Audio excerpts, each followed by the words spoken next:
पहलगाम आतंकी हमले में जिन 26 महिलाओं का सुहाग उनसे छीन लिया पाकिस्तान ने, उन महिलाओं पर ये जो भाजपा के सांसद हैं उनका अजीबोगरीब बयान सामने आया है। इनका बयान सुनने के बाद अब अपना माथा पीट सकते हैं और आप हैरान हो सकते हैं कि इस तरीके का बयान कोई कैसे दे सकता है। इस दुख की घड़ी में जब सुहाग उजड़ गया है, जब माथे का सिंदूर मिट गया है, तब उन महिलाओं को ये कह रहे हैं कि उनमें वीरांगना सा भाव नहीं था, उनमें वो जज्बा नहीं था, वो जुनून नहीं था, वो वाली बात नहीं थी। अगर वो होता तो वो महिलाओं का सुहाग नहीं छीन पाता, महिलाएं खुद ही लड़ जाती, भिड़ जाती और अपने सुहाग की रक्षा कर लेती। मतलब हैरानी हो रही है कि ये वाले सांसद जो ये बयान दे रहे हैं उसमें आप उस महिला के लिए वो बयान दे रहे हैं जिसके हाथ की मेहंदी अभी नहीं छूट पाई थी, जिसकी शादी अभी नई हुई थी, अभी नई शादी हुई थी, 1 हफ्ते तक नहीं बीते थे, उसकी पूरी जिंदगी सामने पहाड़ की तरह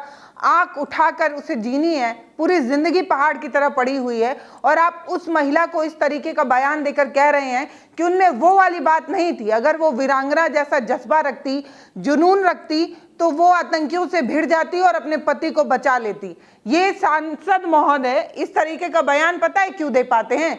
क्योंकि सांसदों के अगल बगल गन लिए गनरेट चल रहे होते हैं। सांसद हों, विधायक हों, आजकल तो छोटे मोटे नेता जो हैं प्रधानी चुनाव लड़ते हैं, वो लोग भी अपने आसपास चुटपुंजिया सुरक्षा गार्ड लेकर चलते हैं। इसलिए ये लोग जो है उल जलूल बकवास कर पाते हैं। अपने गवर्नर के साथ, अपने सुरक्षा लाव लश्कर के साथ इस तरीके का बयान देना बहुत आसान है। महोदय जो ये बकवास कर रहे हैं, इनकी जो मैडम होंगी वो भी बिना सुरक्षा के अपने घर से नहीं निकलती होंगी। लेकिन ये पता है क्या बोल रहे हैं? ये कह रहे हैं कि अगर महिलाओं में वो वाली बात होती तो महिलाएं खुद ही भिड़ जाती। जरूर 4-5 लोगों की मौत होती, लेकिन हाँ, बहुत लोग बच जाते, वो आतंकी भाग नहीं पाते। इस तरीके की बात कह रहे हैं महोदय। तो हद तक कर जाते हैं जब वो ये कहते हैं कि अगर युवा जो है वो मेरी बात मान लिए होते, मोदी जी वाली बात मान लिए होते और अग्निवीर की ट्रेनिंग लिए होते ना, तो भी आज ये दिन ना देखना पड़ता। वो कह रहे हैं कि जो पर्यटक थे, जो घूमने गए सैलानी थे, उनके हाथ में लाठी डंडा या कुछ भी ऐसा होता तो वो जो आक्रमण करने आए थे उनके ऊपर बढ़ जाते, उनके आगे चढ़ जाते, उनको चारों तरफ से घेर लेते। इस तरीके की बात कह रहे हैं। लेकिन वो वाले जज्बे नहीं रह गए ना, क्योंकि इन लोगों को वो चीज़ें सिखाई नहीं गई हैं, वो चीज़ें पढ़ाई नहीं गई है। मुगलों के बारे में, अंग्रेजों के बारे में पढ़ाया गया है, लेकिन अपने इतिहास से उस तरीके से अवगत नहीं कराया गया है। अगर इन्हें अपने वीरों के बारे में पता होता तो ये लोग खुद ही जो है वो भिड़ जाते। ये कह रहे हैं तब जब इन्हें ये पता है कि जो आतंकी आए थे उनके हाथ में गन थे, जो आतंकी आए थे वो लगातार गोलियां चला रहे थे, और तब ये कह रहे हैं कि अगर पर्यटकों के हाथ में लाठी डंडा होता तो वो उन आक्रमण करने जो आतंकी आए थे उन पर भिड़ जाते, जो आतंकी आए थे उनसे लड़ जाते। गन के सामने लाठी डंडे से जीतने की बात जो है वो ये कह रहे हैं। पता है, बहुत आसान होता है इस तरीके का ज्ञान और बकवास करना तब जब आपके सामने ऐसे वॉर लाइक सिचुएशन ना आई हो। बहुत आसान होता है सब बकवास करना जब आपके सामने गोली से कोई ना मारा जा रहा हो। बहुत आसान होता है सब बकवास करना जब आपको कोई अपना ना मरा हो। बहुत आसान होता है सब बकवास करना जब आपके घर के किसी बेटी या बहन के मांग का सिंदूर ना उजड़ा हो। बहुत आसान होता है सब बकवास करना, कोई भी कर सकता है। यहाँ बैठे बैठे मैं भी बकवास कर सकती हूँ और कह सकती हूँ अरे यार इतने लोग मारे गए, मतलब किसी में इतनी हिम्मत नहीं थी कि वहां उठा कर कह देता क्यों गोली से मार रहे हो, अगर गोली से मारोगे तो तुम्हें भून दिया जाएगा, पाकिस्तान उजाड़ दिया जाएगा। इस तरीके का कोई बयान देने वाला नहीं था क्या? सब गीदड़ ही थे क्या? इस तरीके का बोलना बहुत आसान होता है। उस सिचुएशन में अगर कोई अच्छा खासा इंसान भी होता ना, जिसके सामने गोली चल रही होती, अगल बगल लोग गोली का शिकार हो रहे होते, गिर रहे होते, मर रहे होते, और किसी को तड़पता मरता देखकर इतना कुछ कह जाना संभव नहीं है। लेकिन सांसद महोदय जो है वो कुछ भी कह सकते हैं, क्योंकि वो तो उस सिचुएशन में थे नहीं। वो तो एक सभा को संबोधित करते हुए अपना ज्ञान दे रहे थे। अपना ज्ञान जो ये दे रहे थे, उस ज्ञान पे इन्होंने क्या कुछ कहा है, सब कुछ लाइन बाय लाइन आपको बताऊंगी कि सांसद महोदय कौन है। और उनका ये जो ज्ञान वाला पिटारा है वो तब सामने आया है जब पहलगाम में जो आतंकी हमला हुआ उसमें आतंकियों का अभी तक पता नहीं चल पाया है। इस सवाल का जवाब नहीं दे पा रहे हैं सांसद महोदय कि वो आतंकी कहाँ गए, भाग गए या देश में अभी भी छुपे हुए हैं।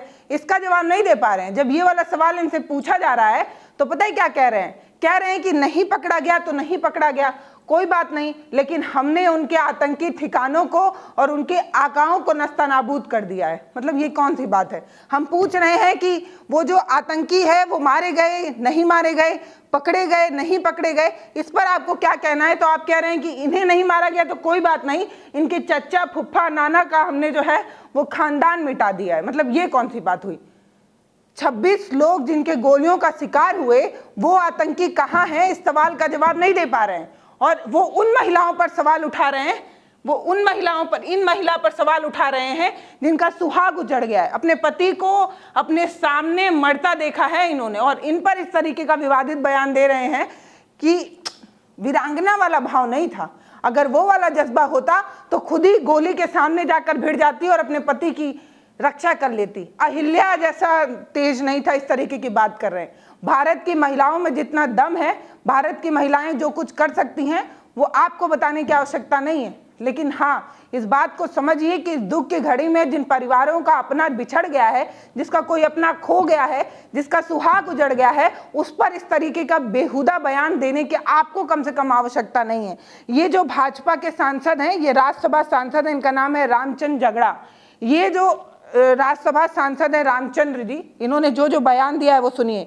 सुहाग खोने वाली महिलाओं को कह रहे हैं कि उनमें वीरांगना जैसा जोश और जज्बा नहीं था, इसीलिए 26 लोग जो है वो गोलियों का शिकार हो गए। हरियाणा भाजपा सांसद का ये वाला जो बयान है, उस पर आपकी जो भी राय हो वो आप हमें लिख कर जरूर बताइएगा। ये कह रहे हैं कि अगर पर्यटकों ने अग्निवीर वाली ट्रेनिंग ली होती तो इन आतंकियों के सामने हाथ ना जोड़ना पड़ता। हाथ जोड़कर माफी थोड़ी दे देंगे ये आतंकी इतने प्यारे दिल के नहीं होते हैं कि आप इनके सामने हाथ जोड़कर माफी मांगेंगे और ये माफ कर देंगे। और हाथ जोड़कर माफी मांगने की वजह से ही 26 लोगों की मौत हुई। हाथ जोड़कर माफी मांगने की बजाय लड़ जाना चाहिए था, भिड़ जाना चाहिए था, इस तरीके का ज्ञान दे रहे हैं। कह रहे हैं कि पर्यटक हाथ जोड़कर मारे गए इसलिए क्योंकि उन्होंने प्रधानमंत्री नरेंद्र मोदी की योजना के तहत ट्रेनिंग नहीं ली। अगर वो ट्रेनिंग लेते तो आज इतने लोगों की मौत नहीं होती। प्रधानमंत्री जो है वो युवाओं को लगातार समझा रहे हैं, बुझा रहे हैं कि अग्निवीर की ट्रेनिंग लीजिए, क्योंकि अग्निवीर की ट्रेनिंग जो है वो वीरता की भावना पैदा करती है। लेकिन ये जो युवा हैं वो अग्निवीर वाली वीरता को सीखने की बजाय क्या कर रहे थे? ट्रेन फूंक रहे थे, बस फूंक रहे थे, सरकारी भवनों को फूंक रहे थे। ये कायर हैं, इनके अंदर वो वाली बात नहीं है। इनकी शिक्षा पर मुझे संदेह है। वीरता नहीं सीखना चाहते ये लोग। इन्हें इस तरीके की पाठ नहीं पढ़ाया जा रहा, इन्हें गांधी के बारे में बताया जा रहा है, अहिंसा बताई जा रही है।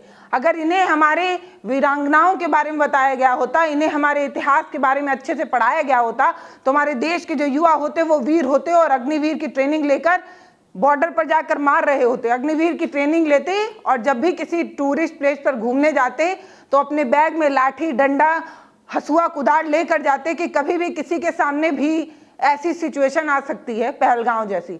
मतलब शर्म आनी चाहिए कि सुरक्षा की व्यवस्था सरकार नहीं कर पाई और टूरिस्ट प्लेस पर आतंकी आकर गोली मार कर भाग गए और हम उन्हें पकड़ नहीं पाए। इसका जवाब हम नहीं दे पा रहे हैं। हम कह रहे हैं कि जो टूरिस्ट आए थे उनमें वो वाली बात नहीं थी। वो अपने बैग में हसुआ, कुदार और बेलन वेलन लेकर क्यों नहीं गए? क्यों आतंकियों को मारने नहीं पहुंच गए? क्यों हाथ जोड़कर गिड़गिड़ा कर भीख मांगते रहे अपनी जान की? लड़ना चाहिए था, भिड़ना चाहिए था, इस तरीके की बात कर रहे हैं। मतलब सच में हैरानी होती है, बाप रे बाप। और अगर वहां पर जो हमारी वीरांगनाएं बहन थी जिनकी मांग का सिंदूर छीन लिया गया, अगर उन्होंने अहिल्याबाई का इतिहास पढ़ा होता तो उनके सामने उनके पति को कोई निरपराध इस तरह से गोली नहीं मार सकता था, चाहे वो भी शहीद हो जाती। जोश नहीं था, जज्बा नहीं था, दिल नहीं था, इसलिए हाथ जोड़ के गोली का शिकार हो। कह रहे हैं पहलगांव हमले के बाद पूरा देश ये महसूस कर रहा है कि प्रधानमंत्री नरेंद्र मोदी की बात मानकर अगर युवाओं ने अग्निवीर की ट्रेनिंग ली होती, अगर उनके पास अग्निवीर की ट्रेनिंग होती तो 3 आतंकवादियों के बदले 26 लोगों की जानें नहीं गई होती।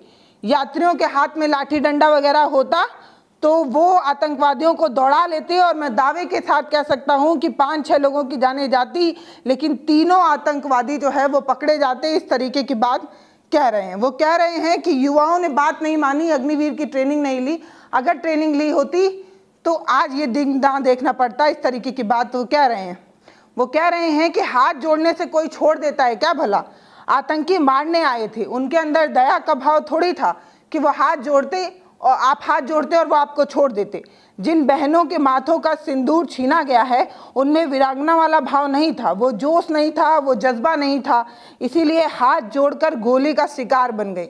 बहनों को उस समय अहिल्याबाई की तरह प्रतिकार करना चाहिए था, बहनों को उस तरह रानी लक्ष्मीबाई की तरह लड़ जाना चाहिए था, बहनों को उस समय ऐसा करना चाहिए था, वैसा करना चाहिए था। ये कहना उनका है जो उस सिचुएशन में फंसे नहीं थे, ये कहना उनका है जिनका अपना कोई उस सिचुएशन में नहीं था, ये कहना उनका है जो अपने सामने बंदूक तना नहीं देख रहे हैं, ये कहना उनका है जो उस समय उस हालात में मौजूद नहीं था, ये कहना उनका है जिनकी सरकार की जिम्मेदारी थी वहां पर सुरक्षा व्यवस्था कराना, ये कहना उनका है जिनकी सुरक्षा में फेल्योर की वजह से वो आतंकी भारत में चले आए, ये कहना उनका है जो आतंकियों को पकड़ भी सकते थे और मौत के घाट भी उतार सकते थे, जिम्मेदारी उनकी थी। जिम्मेदारी से पल्ला झाड़कर इस तरीके का बयान देने वाले ये जो राज्यसभा सांसद हैं, इन पर आपकी क्या राय है वो हमें ज़रूर बताइएगा। अग्निवीर का युवा जो है वो विरोध करते रहे, अगर उन्होंने बात मानी होती तो आज ये हालत ना होती। ये कहना उन सांसद का है जो अपने घर के किसी भी बेटे को कभी भी अग्निवीर की ट्रेनिंग लेने नहीं भेजते। अगर आपको अग्निवीर योजना इतनी अच्छी लगती है तो भाजपा के तमाम सांसद, विधायक, नेता लोगों को अपने घर का बेटा जो है वो अग्निवीर में ट्रेनिंग के लिए भेजना चाहिए, एक मिसाल सेट करनी चाहिए और ये कहना चाहिए कि अग्निवीर योजना इतनी अच्छी है कि मैं अपने बेटे को बॉर्डर पर तैनात कर रहा हूँ। ये ज्ञान देना बहुत आसान होता है क्योंकि आपको पता है कि बॉर्डर पर गोली खाने के लिए हमेशा किसान और गरीब परिवार का लड़का ही जाता है। ये कहना बहुत आसान होता है क्योंकि आपको पता है कि सामने से आ रही गोली किसी भी वक्त आपको मौत के घाट उतार सकती है, इसीलिए आप अपने घरों के बच्चों को विदेश में पढ़ने भेजते हैं और हमारे घर के युवा जो बॉर्डर पर जाकर हर गोली को अपने सीने पर लेने को तैयार हैं, उन्हें आप अग्निवीर जैसे 4 साल की योजना लाकर मूर्ख बनाने की कोशिश कर रहे हैं और उसे जस्टिफाई उस समय कर रहे हैं जब आपको ये नहीं समझ में आ रहा कि 26 परिवार का घर उजड़ा है, 26 परिवार का कमाने वाला उनसे छिन गया, 26 परिवार में बहुत से ऐसे लोग हैं जिनके भाई मर गए, जिनका पति उजड़ गया, जिनका बेटा मर गया और आप उस समय ये ज्ञान दे रहे हैं कि युवा में वो जज्बा नहीं है, युवा अग्निवीर योजना का विरोध कर रहे हैं, महिलाओं में वो वाली बात नहीं है। आप इन रोते बिलखते चेहरों को देखिए और उसके बाद आपको शर्म आनी चाहिए, आप इस तरीके का बयान दे रहे हैं। चुल्लू भर पानी लीजिए और डूब मरिए। मुझे हैरानी हो रही है कि भाजपा के लगातार सांसद इस तरीके का बयान कैसे दे पा रहे हैं। कभी ये सेना को कहते हैं कि जो भारत की सेना है वो प्रधानमंत्री नरेंद्र मोदी के चरणों में नतमस्तक है। इस तरीके का बयान देने वाले जो डिप्टी सीएम है जगदीश देवड़ा, इनका भी बयान आपने सुना ही होगा, नहीं सुना है तो सुनिए। इनका ये कहना है कि भारत की जो सबसे वीर सेना है, भारत की वो सेना जिसने पाकिस्तान के घर में घुसकर आतंकी ठिकानों को शिकार बना दिया, एयरबेस को नस्तनाबूद कर दिया, पाकिस्तान की कमर तोड़ दी, वो सेना जो सबसे वीर है, जिसके शौर्य पर हमें संदेह नहीं, वो सेना प्रधानमंत्री के चरणों में नतमस्तक है। इस तरीके का बयान देने वाले भी सांसद भाजपा के नहीं है। आपको ये भी तो याद होगा ना विजय शाह वाला बयान, जो देश की सबसे बहादुर बिटिया को इस तरीके का बयान दे रहे हैं कि वो आतंकियों की बहन है, वो पाकिस्तानियों की बहन है और पाकिस्तानियों का जवाब देने के लिए उन्हीं की बहन को भेजा था ताकि वो पाकिस्तानियों की ऐसी तैसी कर सके। ये विजय शाह का बयान है। बयान देने के बाद खिखिया रहे हैं माफी मांगते वक्त। अब 3 बार माफी मांग चुके हैं, वो भी तब जब हाईकोर्ट और सुप्रीम कोर्ट उन पर सख्त हो चुका है। जब हाईकोर्ट और सुप्रीम कोर्ट उन्हें माफ करने से मना कर दिया तब बार माफी मांग रहे हैं। और एक और ये भी सांसद निकल कर चले आए हैं। सारे भाजपा के सांसद का दिमाग सठिया गया है क्या? इस तरीके का बेफजूल बयान क्यों दे रहे हैं? अभी भी आप ये नहीं बता पा रहे कि वो आतंकी कहाँ है, इसका जवाब आपके पास नहीं है। अभी भी आप नहीं बता पा रहे कि ऑपरेशन सिंदूर हमने पहलगाम के बदले में किया था, तो पुंछ में जो 27 लोग मारे गए उनका क्या? पुंछ में जो महिलाएं और बच्चे मारे गए उनका क्या? जो सीमावर्ती इलाकों में घर तबाह हो गए, जो सीमावर्ती इलाकों में महिला और बच्चे शिकार हो गए, उसका जवाब हमने नहीं दिया और हमने सीज फायर की बात को क्यों मान लिया? और सीज फायर की बात हमने मानी या अमेरिका ने हमसे जबरदस्ती मनवा लिया? इन सब का जवाब नहीं है। इन सब का जवाब ना देना पड़े इसलिए इस तरीके का बेफजूल बयान दे रहे हैं कि जिनका सिंदूर उजड़ा उनमें नहीं था वीरांगना जैसा भाव। हद होती है। इनके बयान पर आपकी क्या राय है वो आप हमें कमेंट सेक्शन में लिखकर जरूर बताइएगा। नमस्ते, मैं पल्लवी हूँ, आप भारत एक नई सोच देख रहे हैं। वीडियोस को शेयर करिए, चैनल को सब्सक्राइब जरूर करिए। बहुत बहुत धन्यवाद।